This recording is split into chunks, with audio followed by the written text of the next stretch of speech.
So what does a middle schooler need to begin getting ready for college or a career? For middle school students, that's a pretty tough question because there isn't any one answer. There are a lot of things they can do to start getting themselves ready for post-high school pursuits. Well, not too long ago, I decided to ask kids what they thought they needed to get themselves into college. They had all sorts of ideas. Some kids thought, you need to be rich to go to college. And while it's true, college does cost money, there are a lot of resources to help kids and their families who might not be able to just write a check.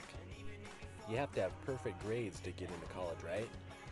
Ironically enough, some students believe that if they don't have perfect grades, that there is no way they're college material.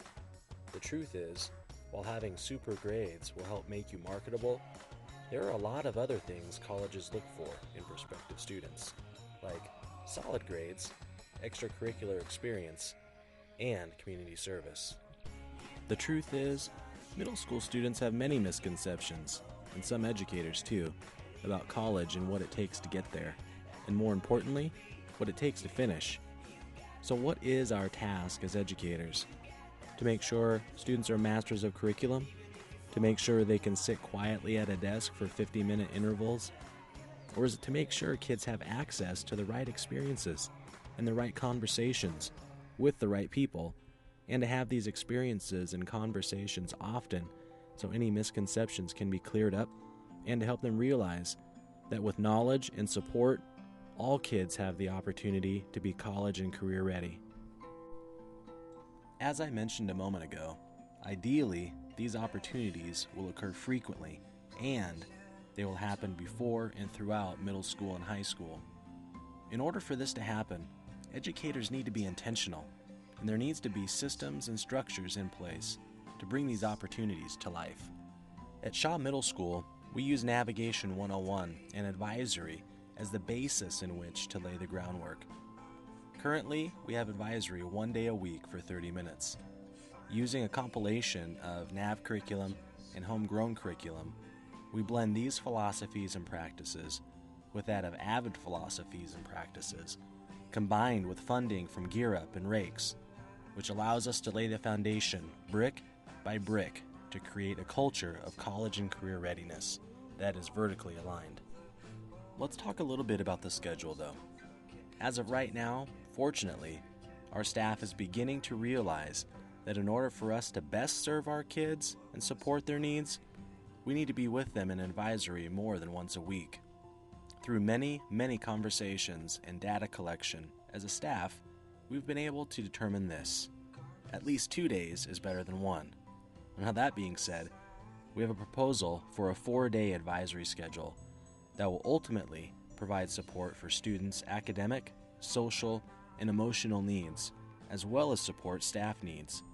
This new schedule will see students meeting 4 times a week with their advisor, once a week as a team, and once every 2 weeks as a grade level for whole group lessons, activities, guest speakers, while simultaneously providing staff with the opportunity to collaborate in teacher teams, mentor via Check and Connect, and systemize the Accelerated Reader program.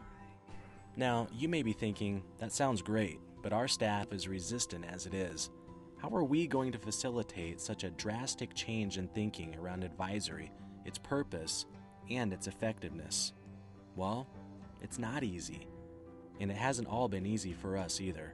After all, teachers are creatures of habit. For an occupation that is perpetually changing, educators can be some of the toughest folks to sell on change. But first things first, the principal must take the lead and establish with the staff that student learning is the priority. As ironic as this may sound, there is a marked difference between knowing student learning is the priority and behaving like it. When educators behave like learning is the priority, then things happen. No longer do personal agendas or unnecessary wants and needs become the drive behind why we do what we do. When we behave like student learning is the priority, then we can really start asking and answering the questions that lead us to meeting the needs of our students, including those that can be met through advisory. So what does all this build a foundation for? I talked about students needing access to the right experiences and to the right conversations with the right people in the right places, and to do this frequently. Well, how the heck do you do all that? Well, the first thing we did is hired a guy with really long dreadlocks. We named him College Guy, and we gave him a few bucks to work with, and we told him, hey, come up with some awesome ideas. No, seriously, because you want to know what happens? You get pirate for a day and tiger for a day.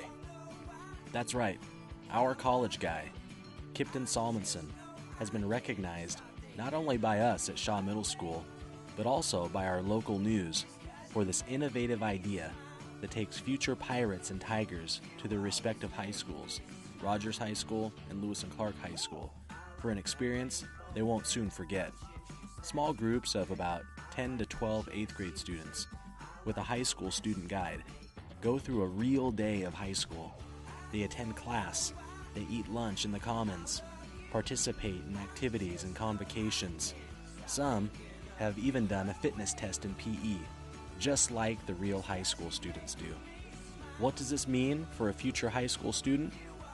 It means they have just become, on no uncertain terms, new members of the pirate and tiger families. It means that Shaw and our feeder high schools have the same goal in mind: to give kids the experiences, conversations, and introductions they need to continue their quest of being college and career ready. Alright, so we've learned about building a foundation. We've learned about creating structures and systems to support a growth mindset of becoming college and career ready. We've learned about access to experiences for our current Shaw students. And we've learned about the importance of vertically aligning this philosophy in practice. So what about our wonderful future Vikings? Well, for that, you need yourself a Christy Allen, one of our most ambitious teachers who's on fire for ensuring student success, and put her in charge of the Rakes Grant, which is intended for creating experiences similar to those I've already described for incoming 7th grade students.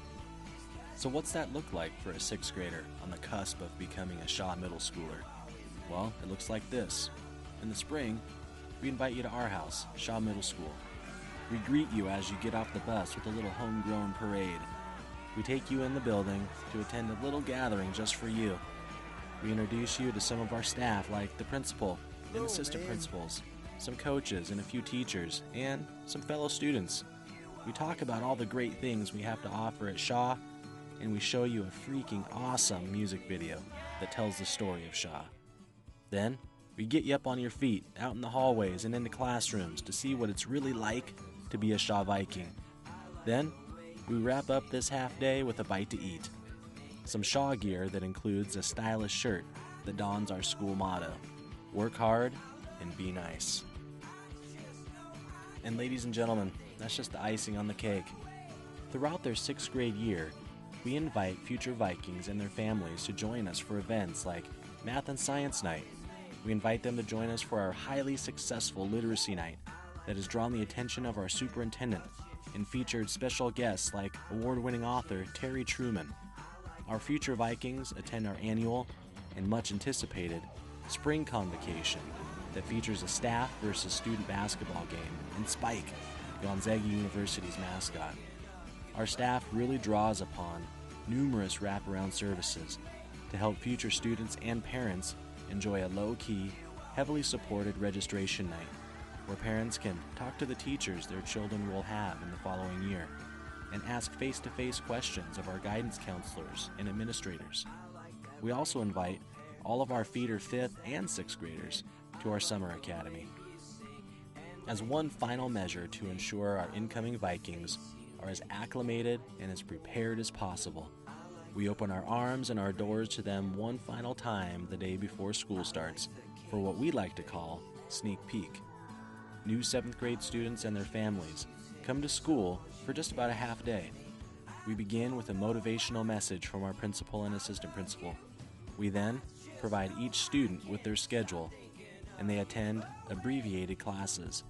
We ring the bells for them, they get a feel for transitions, learn the ins and outs of each of their classes, where to find the bathroom, the counselor, music rooms, etc. Oh, and most importantly, they learn how to open their locker. In the end, at Shaw Middle School, we are taking advantage of multiple resources to diversify our approach to helping students be the most prepared at this point in the spectrum they can be for college and/or a career. There are huge lessons to be learned as middle schoolers in terms of being successful.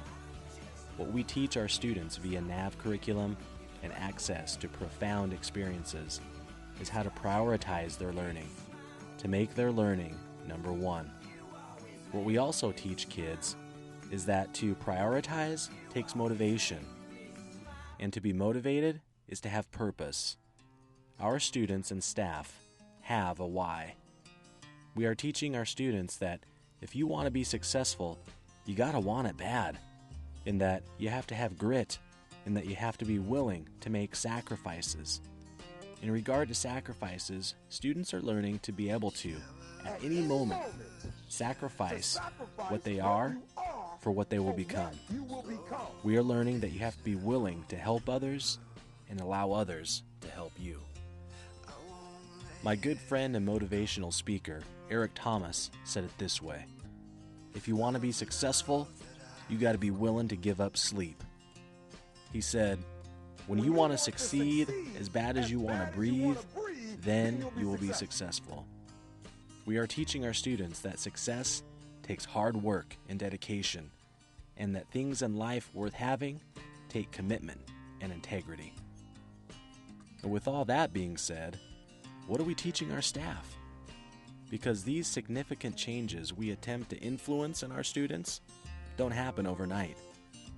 We're teaching our staff to be persistent, to be patient, to be steadfast, to stay committed, like the stone cutter who strikes the stone 199 times with seemingly no result, only to find that upon striking the stone the 200th time, splits the stone in two.